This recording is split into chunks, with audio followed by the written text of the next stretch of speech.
I'd like to call the January 14th, 2020 work study session to order.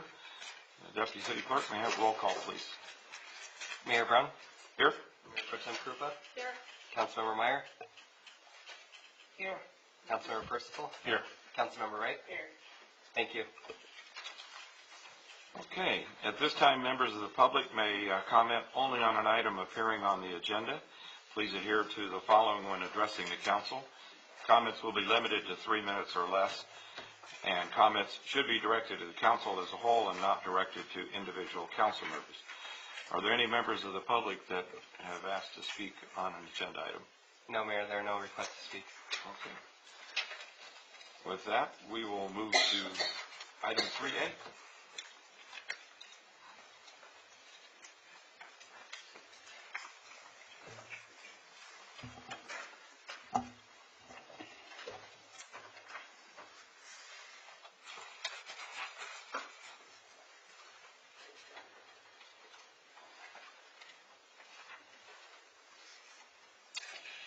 Good evening, Mayor and members of council. This item has been on the future agenda items for a little bit of time, and so we wanted to start off the year talking about Measure Z, as well as cannabis here in the city of Hemet.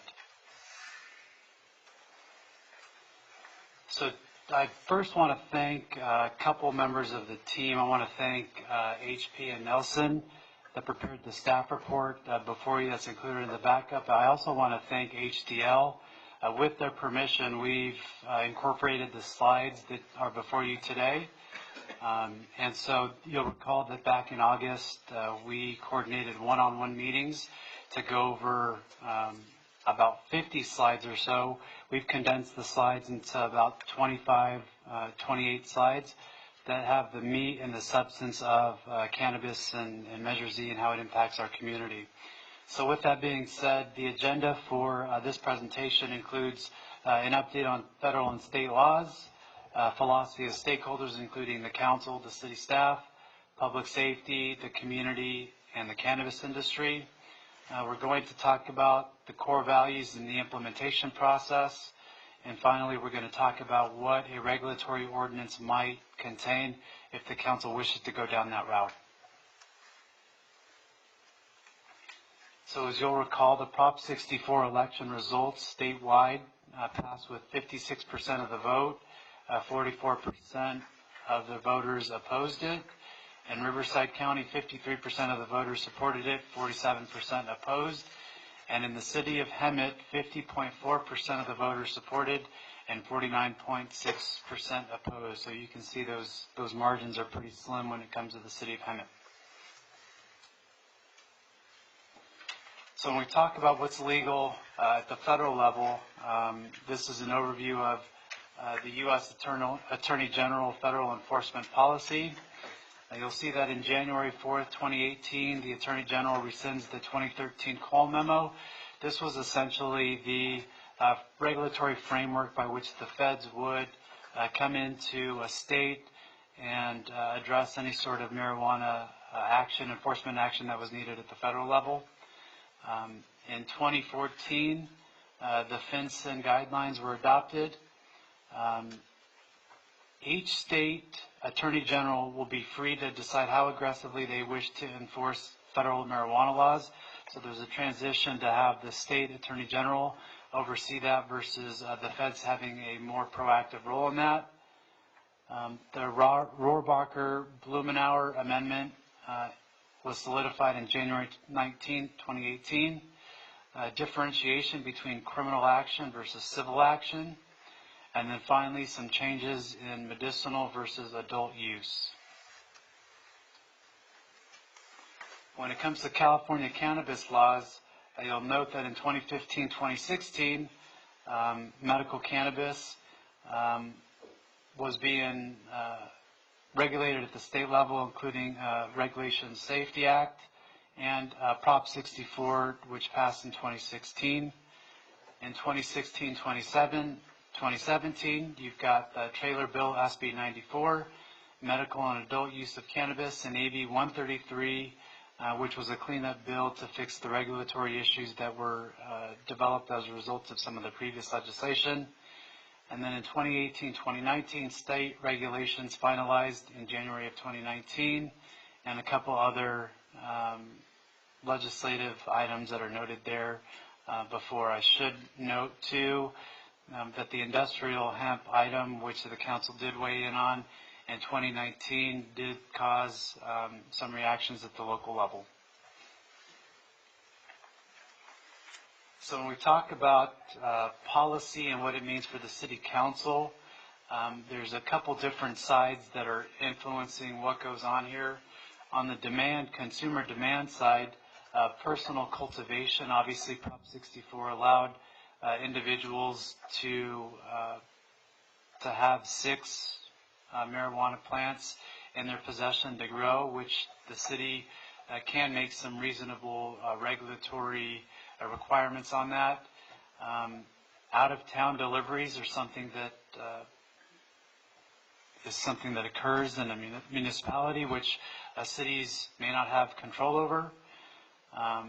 Retailers, obviously dispensaries within a town, really primarily being driven by the demand side of the individuals that are wanting that commodity. There are some jobs that get created on that side, as well as some revenue that gets generated on that. On the economic development side of things, there are jobs that are created, there are revenues that are created, and there's also development of land that gets created as it relates to cannabis operations in any community. So when we talk about the implications and what it means for the city of Hemet to delve down this process, there are some key themes, key values that get developed, and these are by no means comprehensive, but these are some of the things that are crucially important to any community when a city wants to delve into regulating cannabis, including public safety, protecting the environment, neighborhood and land use protection, and then finally accessibility to cannabis by youths. So one of the things that's really driving the need to update cannabis policies, some of those include that regulations at the state level have been finalized and have changed local policies as a result. Consumer trends have changed, and their perception of cannabis has changed as well. So as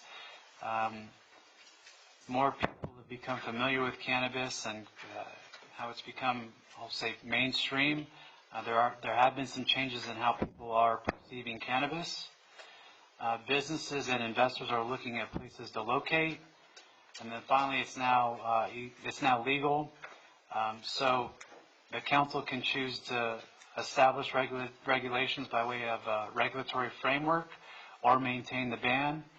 I should also note too that another thing that's driving these discussions is the very fact that interested individuals can essentially have items placed on the ballot.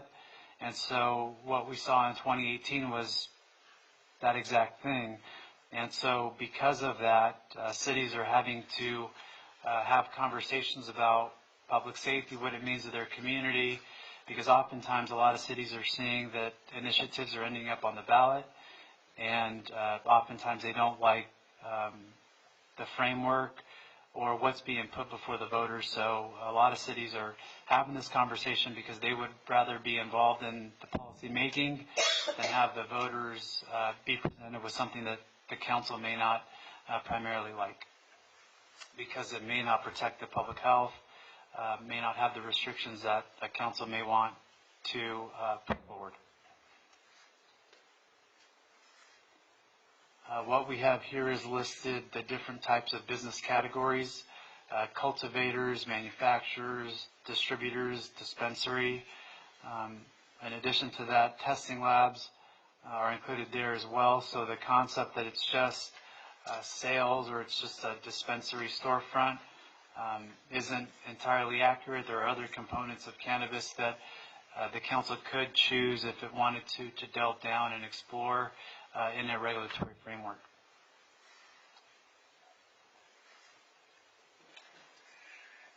So as the slide states, the city council, if it chooses to go down the path of regulation, essentially chooses the regulatory policies as it relates to cultivation, microbusiness, manufacturing, testing labs, non-storefront retailers or delivery, retail medicinal or retail adult use, distribution facilities, and distribution transport only.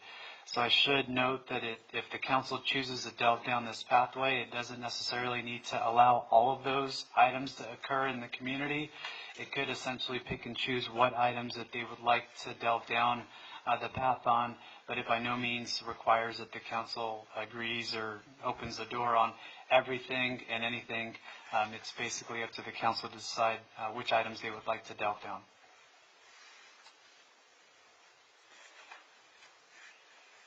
In terms of public concerns, there are some items that are of note for public safety. When you talk about regulating cannabis, if the council chooses to go down and establish a regulatory framework, the council could choose to build within its regulatory framework a few things that are of note. Some of those include monitoring business practices, conducting background checks on any operators or individuals that would work there, approve security plans to ensure that, again, public safety is protected, offset resource costs for staff time to either inspect, review, monitor, audit, and then probably more importantly, regulate the time, place, and manner requirements for cannabis operations in the community. On the flip side, when we talk about unregulated illegal sale of cannabis, obviously it reduces the police power due to limited search and seizure laws under Prop 64, makes it difficult to gather intelligence information, and encourages the black market sales, creates a reliance on public safety resources with no mechanism for cost recovery, and then finally no control regarding sales to youth. In addition to that, there are some public safety concerns that are of note, including bad actors, including those individuals or businesses that choose to operate operations that are not in the best interest of the community. The youth may be exposed to grow sites in residential areas. Black market, again, becomes problematic. Illegal cultivation activities, illegal business activities, driving while impaired, and then finally increased traffic from retailers. There are some public health concerns as well, including bad odors, pollutants, including as well as air quality, overdose response calls, and then finally access by youth and homes, illegal sales. So these are some of the policy issues and items that should be addressed in any sort of cannabis regulatory framework that are of concern at the policy level for a council. Local jurisdictions should develop ordinances which address time, place, and manner in which any of those cannabis operations would occur in the community.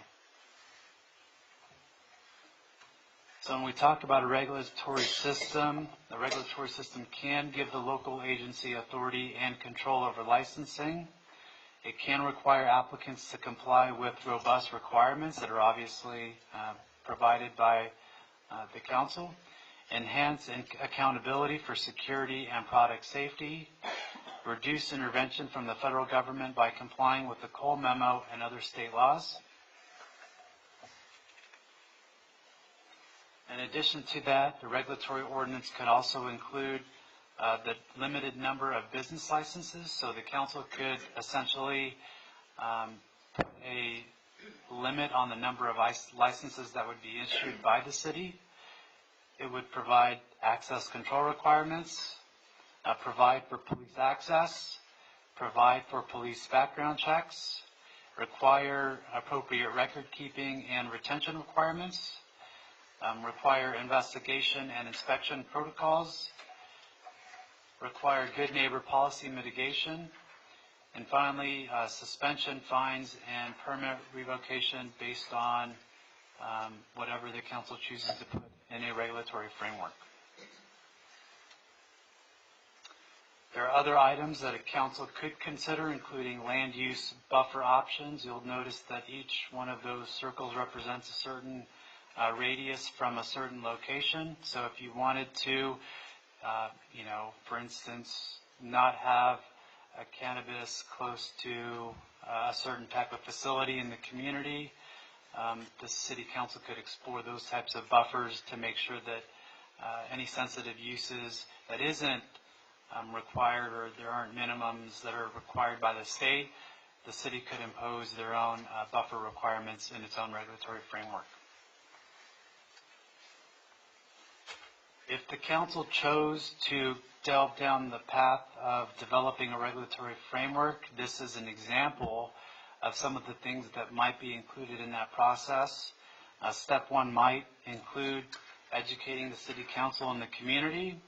It could include conducting community surveys or stakeholder meetings. It could also include analyzing sensitive buffers and make recommendations based on that analysis.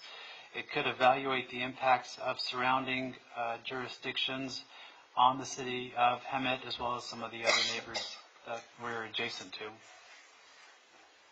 Again, step two of a process might include developing a draft regulatory ordinance which creates best practices. It could also include drafting zoning ordinances and presenting it to the Planning Commission. And then it could finally include study sessions and public hearings to the City Council on the regulatory and zoning ordinances put forward by the city. And then finally, assuming that those steps are followed, the third step would be to develop a merit-based application process, as well as establishing application fees that recover all the associated costs with the application process. So depending on how robust the regulatory framework is, you can anticipate that the fees associated with going through that process would either would need to be recouped, but a more robust regulatory framework might require more staff time, thereby increasing the fees associated with that. Some of the retail trends and impacts of cannabis that have been seen over the last few years. In 2017, California had 344 retailers or dispensaries, which generated more than $500,000 in gross revenue. In 2018, California had 454 retailers, which generated more than $500K in gross revenue. The mean per retail establishment has increased 27% from 2017 to 2018, and the average revenue per retail establishment has increased 21% from 2017 to 2018.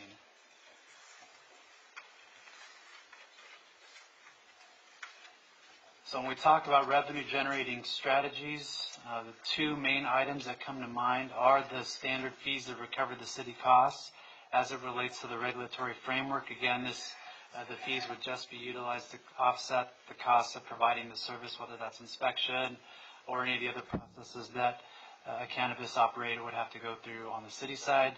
The other component, which was approved by the voters, which is the Measure Z tax language, which you should have in your inbox. I sent a copy of it, I believe, on Friday. The language that's included in Measure Z, which was approved by the voters, was 15 cents for every $1 of gross receipts for those not listed in the ordinance, 25 cents for every $1 of gross receipts for manufacturing, and then finally $30 per square foot for cultivation. So that's what's been approved by the voters already.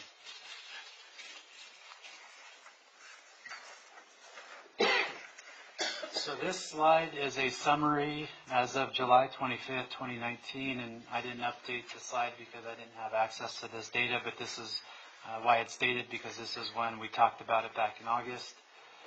You'll see that there's been a total of 5,944 total licenses that have been issued, and you can see that the biggest source of licenses that have been issued has been on the cultivation side.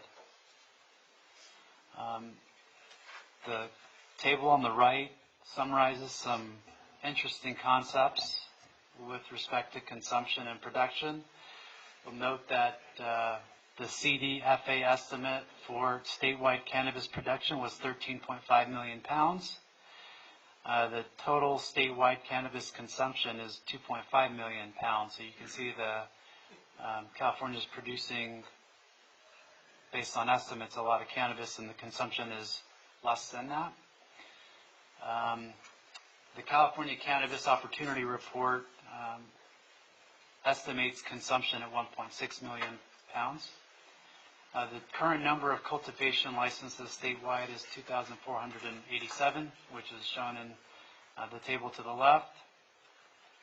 The potential cannabis production, based on the California Department of Food and Agriculture database, estimates it at 2.7 to 4.6 million pounds of cannabis. So with that being said, there's a couple other cannabis-related activities that Nelson will be able to talk about with the council.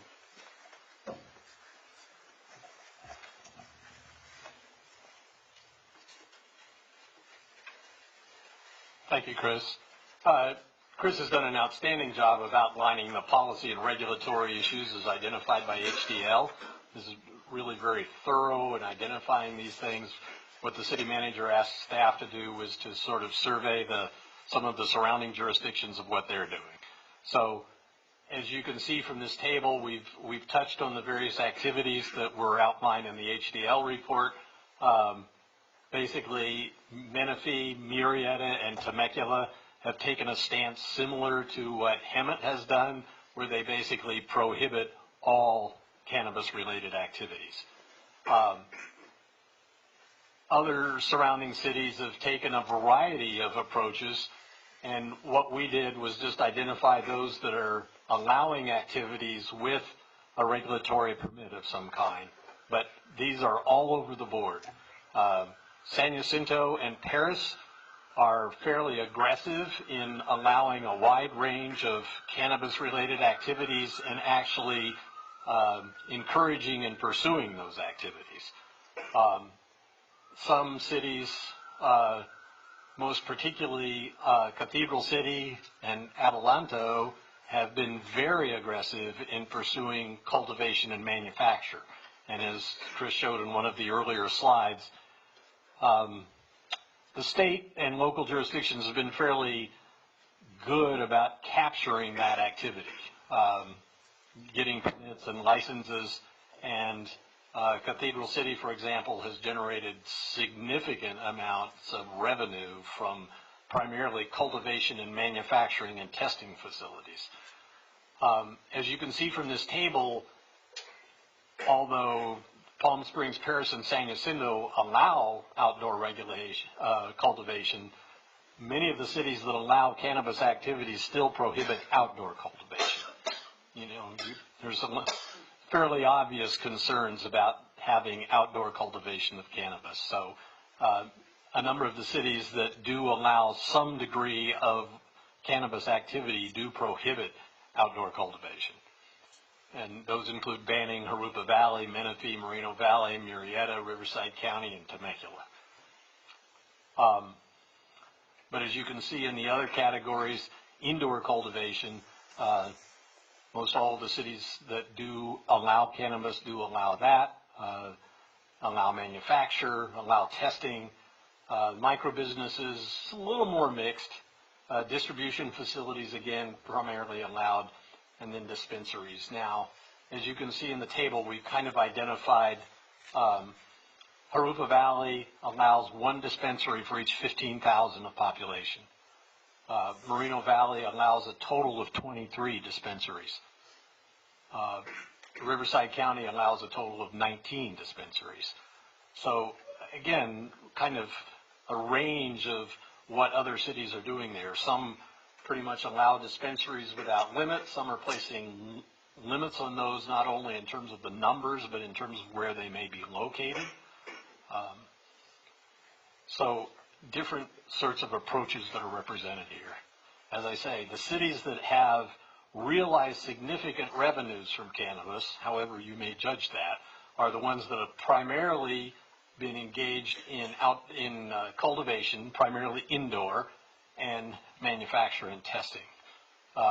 But we're seeing large industrial buildings erected in some of these communities as large as 200,000 square feet, designed specifically for indoor cultivation of cannabis. Those are very high energy users. As you can imagine, indoor cultivation, there's a lot of electricity that goes into that, a lot of chemicals that go into it because it's largely done in aquaculture. So there's a lot of chemicals, there's a lot of energy that goes into it. There's also a lot of odors associated with cannabis production. So that is a concern in some of the communities that have experienced where they've got the cultivation up and running and they realize, oh, we're getting complaints about odors. So that's a significant issue. So that table identified the activities that HDL identified in their report of the primary activities.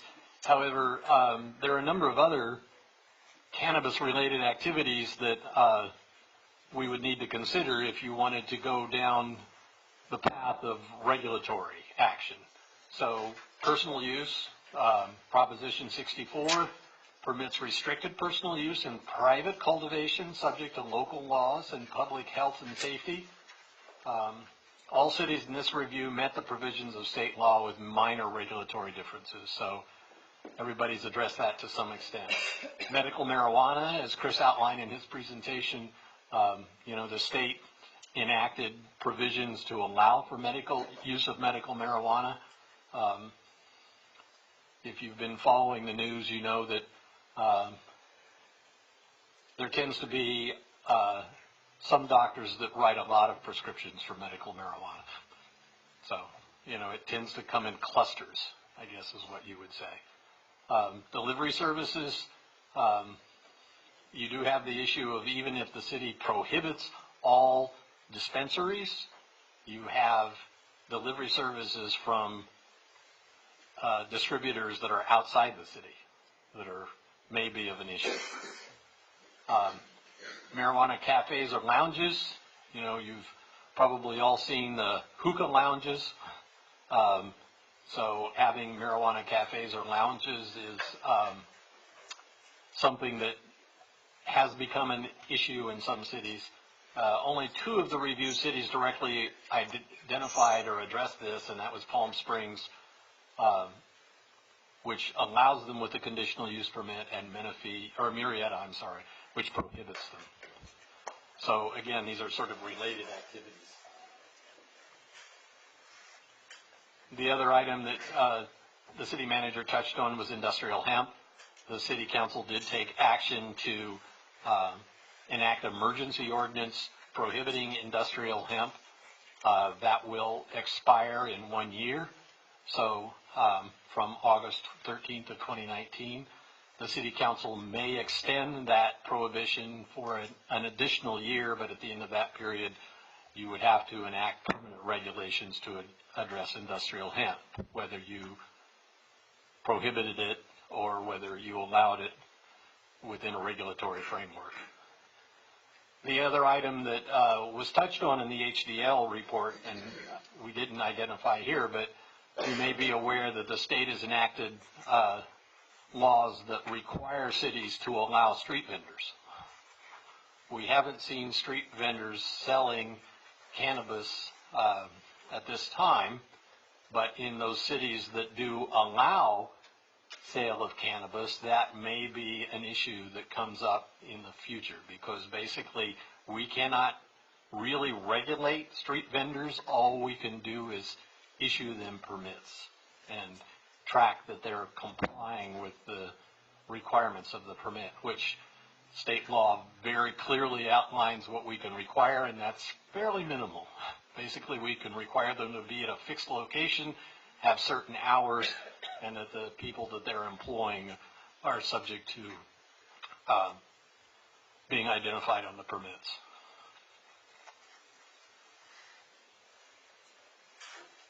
So that brings us to recommendations. Essentially what we're looking for from the council is direction. At this point in time, the provisions of Measure Z have been in place for approximately 1 year. We have basically till the end of 2020 to determine the permanent regulations that the city wishes to enact relating to cannabis. So we're looking for direction. Obviously, we're available for questions that the council may have. Well, thank you very much for both of you for the overview and refreshing our memory of where we've been and where we are today. I think, speaking for myself, clearly the action that the city took by creating a Measure Z alternative for the voters was to do exactly what we're doing now, and that's allow us time to wait and see what transpires around us in surrounding communities and see what alterations, if any, have occurred at the state and federal level. So, do any council members have questions of staff at this point? So it seems to me, I don't know how much longer that we can keep our heads in the sand with this issue, and how to determine how we can responsibly move forward, hopefully creating a significant revenue stream for the city and still protect and service our residents in a very responsible way.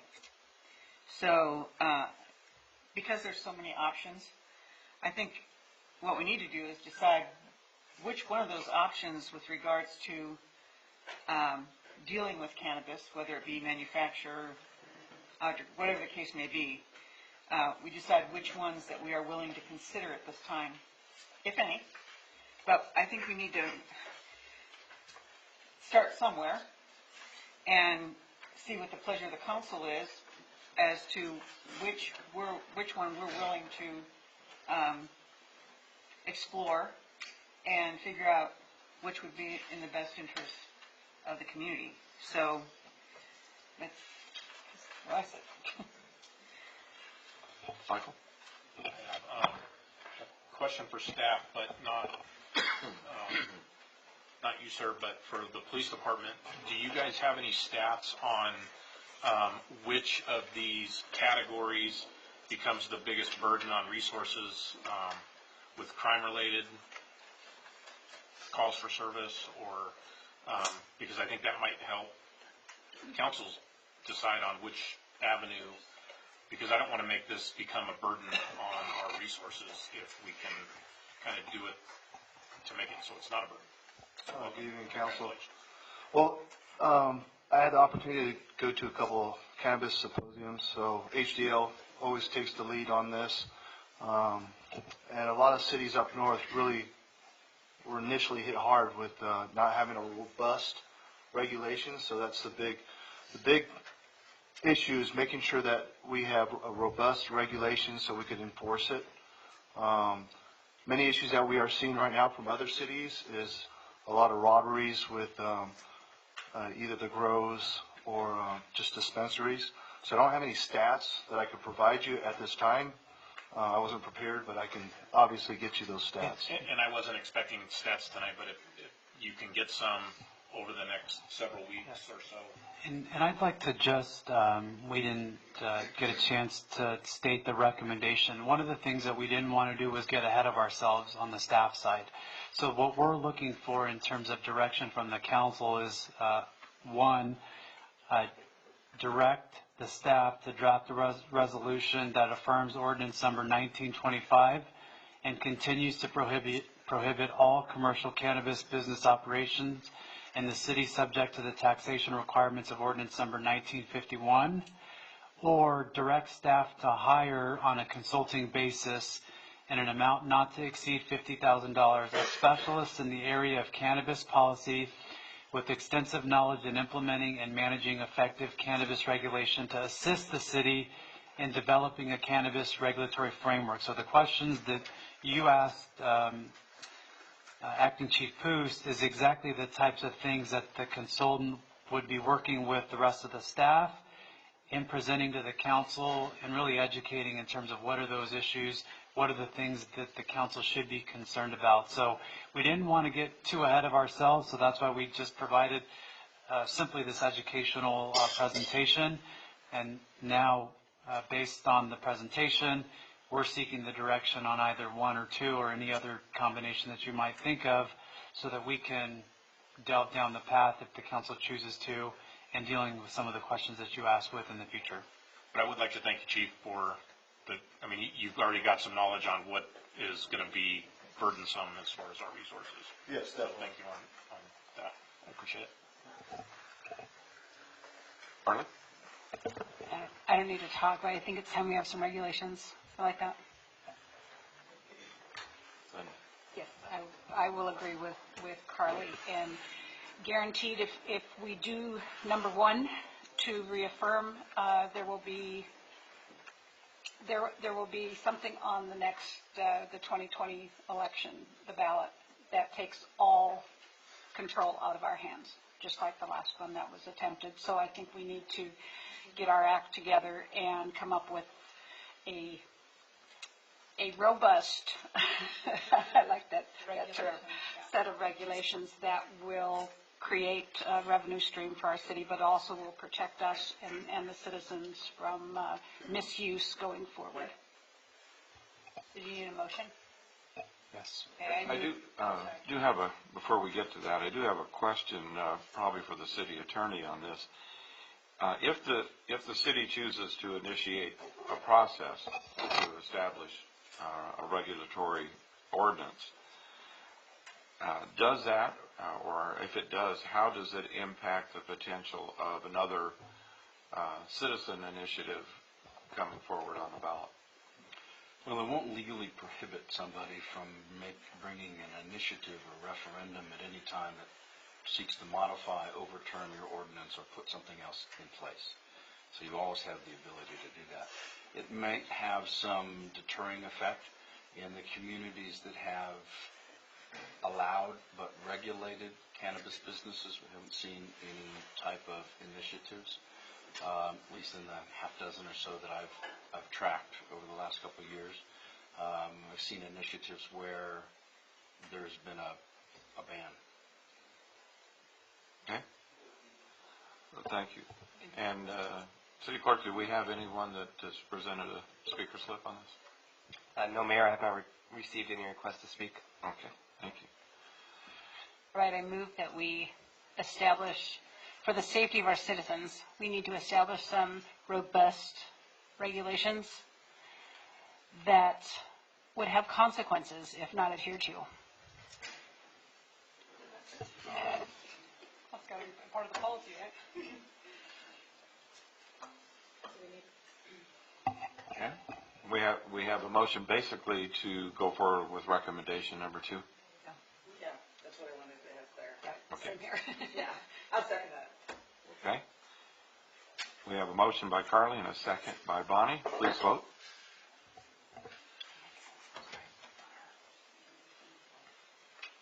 And that passes unanimously.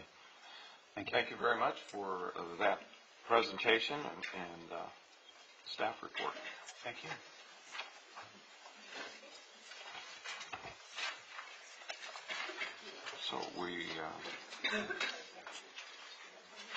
So we've concluded our study session. So we will adjourn from that and reconvene on unfinished business in closed session.